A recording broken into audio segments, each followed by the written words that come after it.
Hello, fellow warriors against consensus reality, lovers of truth, wisdom, the esoteric path, irreverence, sarcasm, slayers of two-faced hypocritical gobshites.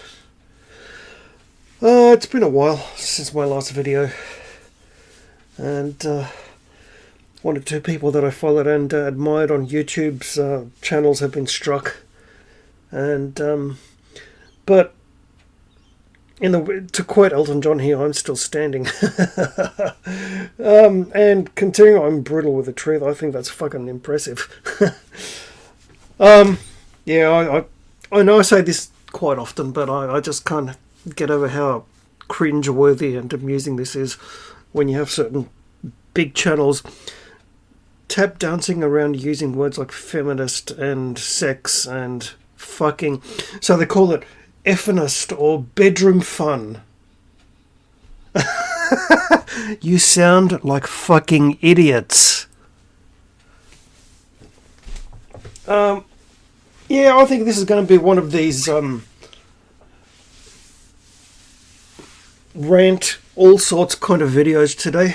Haven't had one of those in a while, but hopefully sprinkled with some kind of wisdom and lessons.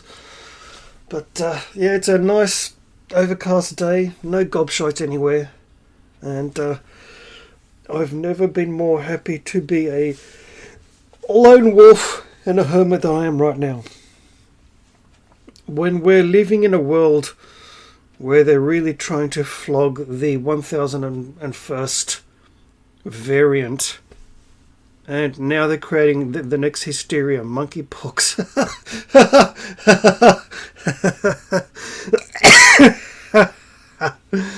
I mean, if you want to be creative, at least could you not have called it Undead 19 and Zombie Pox, right? For fuck's sake. And seriously, the more I witness people's fuckery on YouTube, the more I realise the damage that social media and smartphones have done during the last 13 years. Because I noticed even in my old job, people would be becoming increasing arseholes and increasing Karens from about 11, 12 years ago onwards. That's when they were becoming increasingly difficult to deal with. And of course, that necessitated an increase in my own sarcasm. So that's just... Don't you love how nature and the world balances out like that? Fantastic. But,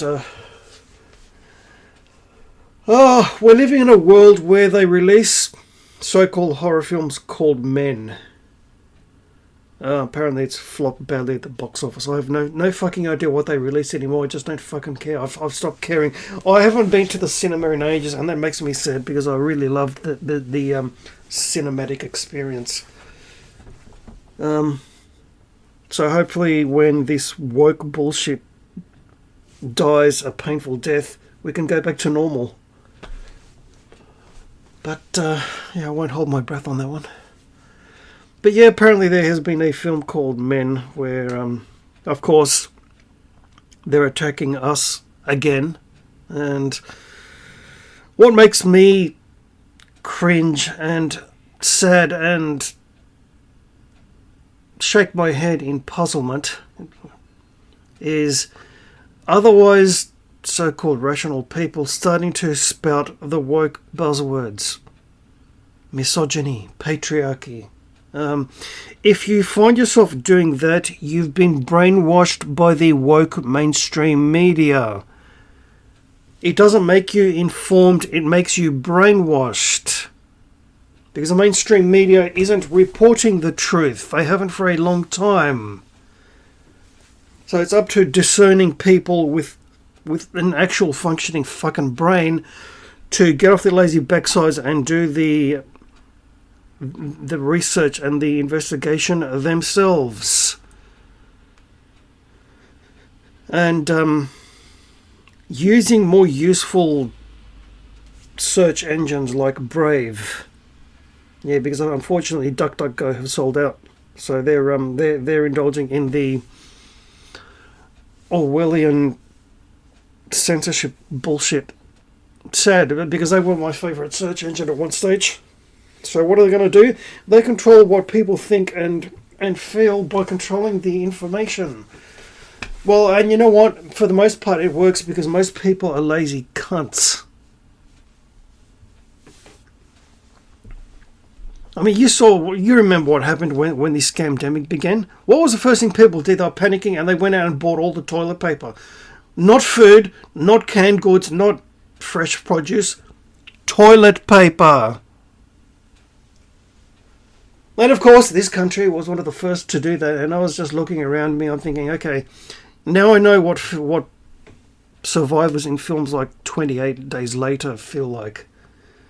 I've woken up in a brain-dead gobshite apocalypse. And of course, when the first lockdown happened, it was great because I could still get coffee and breakfast from my cafe's takeaway window. Go to my beloved chessboard. I could still go to the bookstore. So nothing really changed except there were hardly any people around. It was absolutely fantastic. I really wish I could have continued quite a bit longer than it did. But it is what it is. I mean, we're living in an era where an increasing number of these entitled, mouthy women are saying... Oh, and by the way, once again, I wish to state that I really, really do detest these modern feminist, brainwashed, entitled women with a passion. Misogynist. Yeah, well, if that makes me a misogynist, I'll be the best misogynist in the fucking world. They are brain-dead, two-faced, hypocritical, mouthy cunts.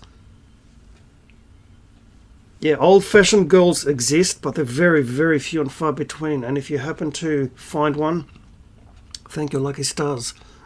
I can confirm that they exist. They do still exist, which is very, very rare. But it is what it is. So that's where we're finding ourselves. We're living in a world now where you have these entitled cunts saying, "Ooh, where have all the real men gone?" We've gone our own way, you dopey cunts. And or friend-zoned. Because all of you idiots get wet for the abusive assholes who are actually going to beat you around the head a few times and treat you like absolute crap. And that's what you modern women get all wet for. You don't want a good man, a good hard-working man who's loyal and loving to his woman. No, you want the abusive cunt. Right? Yeah, that's the kind of world we're living in.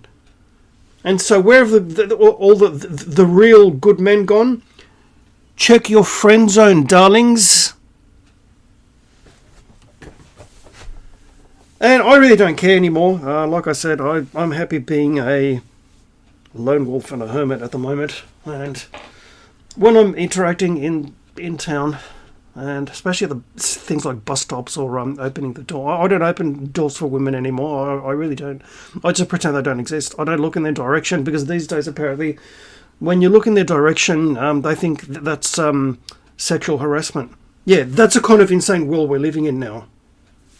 And so I totally ignore them. As you would a discarded cigarette butt on the ground. And it's been absolutely fucking fantastic. I don't let them go on the bus first because they've got a mucousy hole between their legs. No, I don't do that. If I've been waiting there longer, I will get on the bus first. I don't care who the fuck you are. And neither do I open the door for them, or if I see one of them struggling, rush to help her. No, I don't.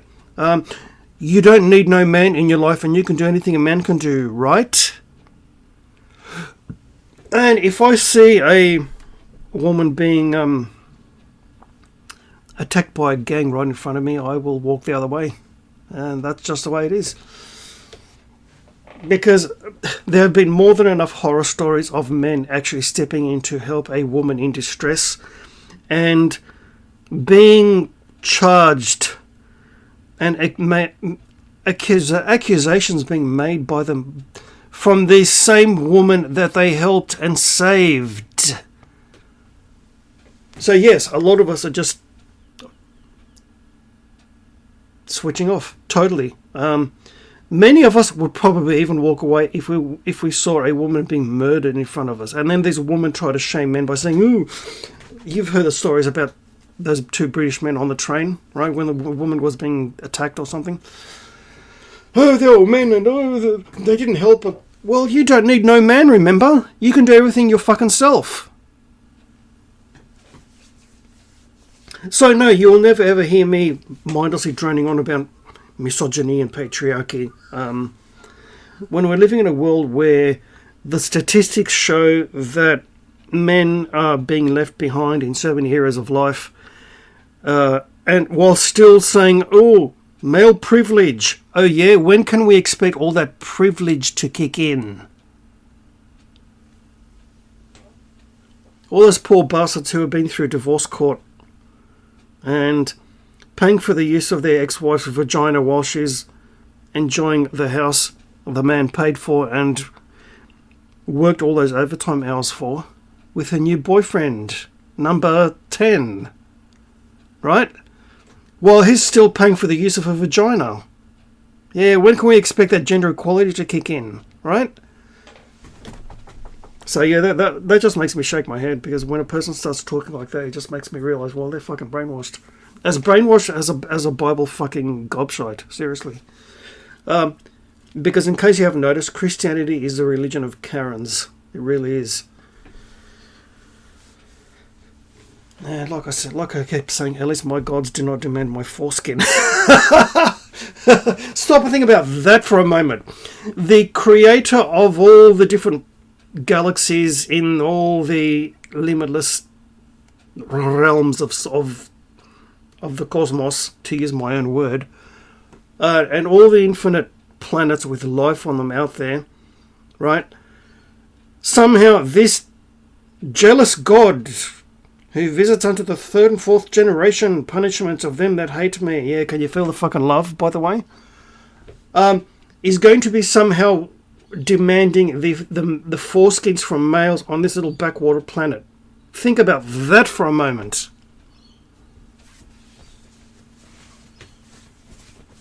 Oh, 10 Commandments. No, there's really over 600. So let's get that. You're going to hold all those too, especially my favourite. One of the commandments which prohibits you from using from wearing mixed fabrics.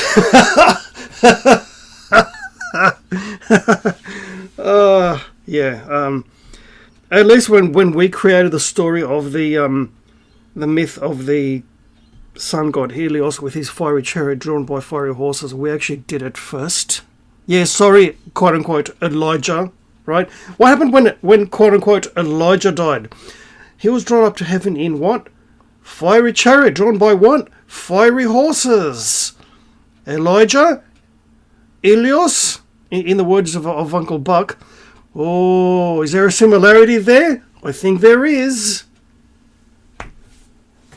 Yeah, so that's the world we're living in.